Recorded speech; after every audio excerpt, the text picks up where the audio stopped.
آپ کو اپڈیٹ کریں اس سلسلے میں کہ مختلف حلقوں کے لیے اس وقت ووٹوں کی گنتی کا عمل جاری ہے۔ ضمیر حسین سے ہمارا رابطہ بحال ہوا ہے، کوشش کرتے ہیں کہ ان سے جانیں۔ جی ضمیر، بتائیے گا۔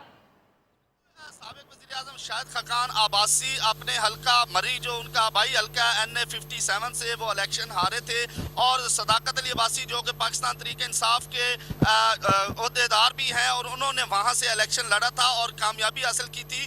تو سابق وزیراعظم شاہد خاقان عباسی نے ری اکاؤنٹنگ کے لیے گزشتہ روز درخواست دی تھی RO کی کہ ان کے حلقے میں ری اکاؤنٹنگ کی جائے، کہ ان کو خدشہ تھا کہ ووٹنگ میں جو ہے دھاندلی ہوئی ہے۔ تو اس حوالے سے انہوں نے درخواست دی تھی، اور آج ان کے دلائل سننے کے بعد اور دونوں فریقین کے دلائل سننے کے بعد حلقے NA57 کے جو RO ہیں حیدر علی، انہوں نے محفوظ فیصلہ کیا تھا اور وہ فیصلہ سنا دیا گیا ہے۔ سابق وزیر اعظم شاہد خاقان عباسی کی طرف سے جو درخواست دی گئی تھی اس کو مسترد کر دیا گیا، اور آج جوڈیشل کمپلیکس مری میں سیکیورٹی ہائی الرٹ رکھی گئی تھی۔